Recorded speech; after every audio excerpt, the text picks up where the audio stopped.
ഓം ഗുങ്കുരുഭ്യോ നമ. ഓം നമോ ഭഗവതേ വാസുദേവായ. ഓം നമോ നാരായണായ. നാരായണീയം ദശകം 46 ശ്ലോകം 7-8. പീതാംബരം കരവിരാജിന ശംഖചക്രകമോദഗീ സരസിജം കരുണാസമുദ്രം രാധാസഹായമതിസുന്ദരമന്ദഹാസം മാതാലേശമനിശം ഹൃദി ഭാവയാമി. ശ്ലോകം 7. കുഹചിന്വനമംബുദീൻ കുജിൻ അബ്ര ഗുഹചിന്യസാദലം മനുജാതനുജാ കുജിൻ സുജാ ദൃദൃശേക്കീന തദാ ത്വദാനനേ. അന്വയം. അർത്ഥം: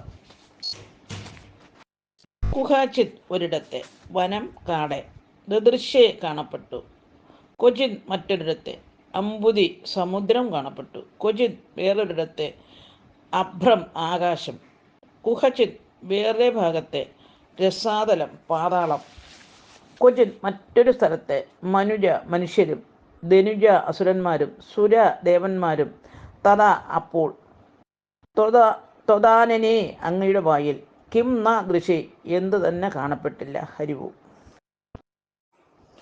സാരം: ശ്രീകൃഷ്ണന്റെ വായ്ക്കുള്ളിൽ ഓരോ ഭാഗത്തായി വനം, സമുദ്രം, ആകാശം, ദേവന്മാർ, അസുരന്മാർ, മനുഷ്യർ എന്നിവയെല്ലാം യശോദ കണ്ടു. ഹരിവു. ഓം ഗുങ്കുരുഭ്യോ നമ. ഓം നമോ ഭഗവതേ വാസുദേവായ. ഓം നമോ നാരായണായ. ശ്ലോകം 8.